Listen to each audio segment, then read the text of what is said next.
क्रिया ही 2 पद्धतीने होते. आता प्लॅसेंटा सुटण्याची जी क्रिया आहे ही 2 पद्धतीने होत असते. ठीक आहे. तर पहिली जी पद्धत आहे ती म्हणजे सेंट्रल सेपरेशन हो शुल्ट मेथड.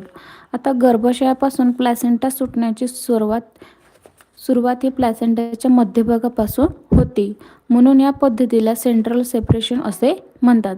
आता याच पद्धतीला शुल्ट मेथड असेही म्हणतात. गर्भ बाहेर आल्यानंतर गर्भाशयाचा आकार लहान होतो, त्यामुळे प्लॅसेंटा चिकटलेली.